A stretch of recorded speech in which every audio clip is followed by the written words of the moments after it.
Hey everyone, so I'm going to give you my opinion on the Google Pixel 9 Pro XL. But right away, I will say I do not think this phone is worth the $1,100 asking price for it. Not when you have competitors like the Samsung S24 Ultra or the Apple iPhone 16 Pro Max that are essentially the same price when you have them at the same storage options. I will come back to the reasons why I do not think this phone is worth it in just a moment here. First though, I will say this is a very nice looking phone.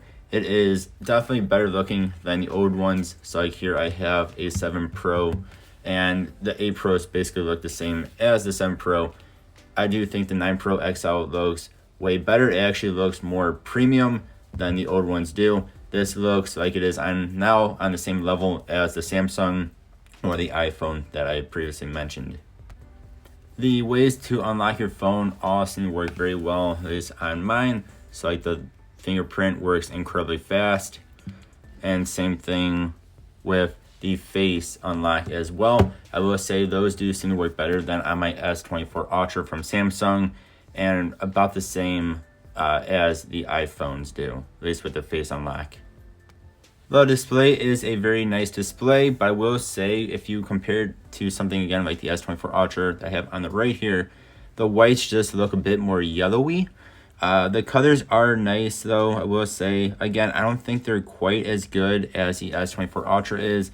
I think the colors just pop a little bit more on the S24 Ultra. And like I said, the whites are more white, but it is still a very good display. But again, I think compared to its competitors like the S24 Ultra, personally, I don't think it looks quite as good. Again, it looks good, but not quite as good. The speed when you're opening up apps and doing applications and stuff like that, when you're doing things on the phone itself, it is improved over the last generation. It's improved definitely over my 7 Pro, but it's still, again, it is still a little bit lacking compared to its competitors. Going to Monster Hunter now, which is of course a game here. Again, we have the S24 Ultra on the right hand side. And we will just let these two load in. And you can see the S24 Ultra is still going to win. The Pixel 9 Pro XL isn't terrible, but it is still a $1,100 phone. It just still is not, to me, is not as quick as it should be. I know Pixels have, at least for the past few generations, have not been known, known for being good at gaming and stuff like that. But it's just when you're now spending $1,100 on this here in the US, you have to up your game more than what I think they have done here. And then let's talk about the camera. So the camera is, of course, very good. Pixels have been known to have very good cameras. I mean, that is one of their biggest strengths, is going to be their camera. So this is a picture I've taken from across my room, maybe 15 feet away or so, of a very old work I did in school from like 20 years ago, 15 years ago, something like that. And it is zoomed into 30 times zoom on both of these, and they both look really good. So you guys can see it, like you can read what it says, and this is in pretty small font. A lot of phones, it will just look like a big blur. So I mean, it looks very good on both these phones. So this is one area where I would say the Pixel definitely has a very good camera on it. And still going off of that camera, they do have some very cool stuff here, like the AdMe, where you can have one person take a picture, switch places, and then the second person takes the picture, and then you kind of combines the two pictures together to look like it was the original picture with both people in it or more people in it, which is a very, very cool feature. I did this only once or twice, and it is a little bit hard to get just right, but when you do, it is very, very cool. So like that is very awesome. So I said the camera is definitely something that's very nice about the Pixel phones, including, of course, this Pixel 9 Pro XL. Another very cool thing about the Pixel 9 lineup is if you are using Google's own messaging, which most likely you're going to be doing, it does have the SOS messaging to where if you do not have actual cell coverage, it can use the satellites to send out messages. Very similar to what Apple is doing in their phones these days. Very, very cool feature. It also has the car crash to where if you get in an accident, it will call whoever you have set up to call, probably 911, for you automatically if you are in a car accident. Again, very, very cool feature to have on your phone. And then let's talk about connectivity here. So I actually do use this phone quite a bit, and on Wi-Fi, I seem to lose my Wi-Fi quite a bit of the time. I'll just be randomly scrolling on Facebook, or I'll just be watching YouTube or stuff like that, and it'll just come up with a message of Wi-Fi disconnected. Then a few moments later, it'll say Wi-Fi reconnected. It happens a lot. It happens on my Google Pixel 8 as well, but not as often as it does on this one. It could just be my phone, but I do seem to lose Wi-Fi connection quite a bit. And I don't think I've ever lost connection on my Samsung S24 Ultra, which again is one of its main competitors. Then talking about cellular connectivity, I have Verizon, which is supposed to be a very good company to have here in the US at least. And it has decent connection to 5G from Verizon, but there are times I've noticed where it just does not have the 5G. It drops down to 4G. And these are in areas around my house that usually with other phones, I do not have any issues with it, with losing 5G. Again, with the 9 Pro XL and also with the 8 that I have, they seem to kind of lose that 5G connection in certain areas. Now, it's usually just when I'm passing through a certain spot where it will lose that. But again, it's something I just do not notice with, again, its competitor, the S24 Ultra, or even other phones like the 2023 Moto Edge. Which is a phone that costs about half of what this one costs brand new. Then let's talk about actual phone calls. So I do not take in a whole lot of phone calls. I do not make a whole lot of phone calls whatsoever.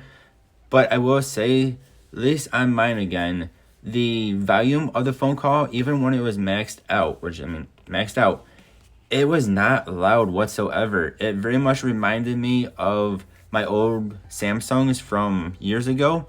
I know my Note 8 from 7-8 years ago was super quiet as well.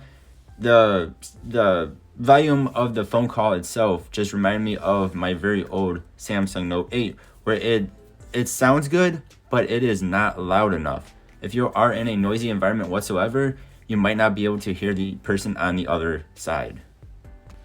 With that said, when you are watching something like YouTube here, I'm going to show this off in just a second. The speakers on here are actually rather loud, and they do sound actually rather good. So this is maxed out.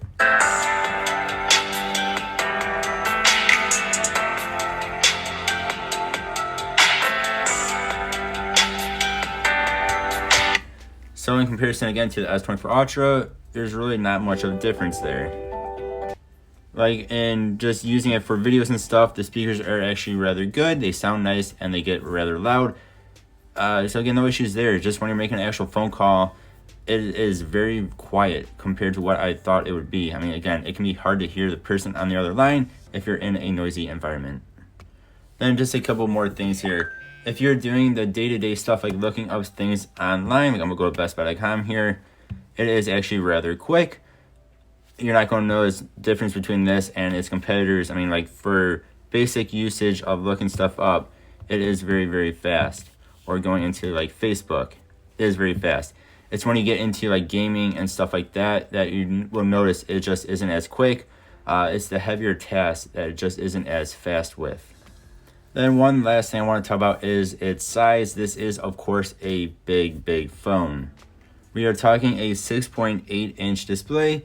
So again, next to the S24 Ultra here, you can see the S24 Ultra is actually a tiny bit bigger. And if you put them like this, you can see it's actually a little bit skinnier this way as well. Not that you can see how thick they are, but it is actually at the top of it because it has that visor. It is decent amount thicker than the S24 Ultra. When they are about at the same level, it is actually about the same. So it kind of gets bigger as you go up because of the back visor. And on paper, it is actually a little bit lighter than the S24 Ultra. But I will say when I have been using this phone, it feels bigger. It's just, to me, it feels bigger than the S24 Ultra, which already feels very big. It just feels heavy and it feels hefty. Like it just feels thick and heavy. Which, I mean, for some people that might be very, very good. But if you do not like a big, thick phone, I mean, you probably won't be looking at these anyway.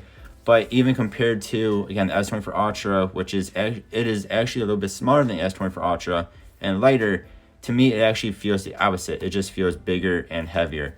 Again, that is my own thoughts on that, but it is definitely a bigger, heavier phone.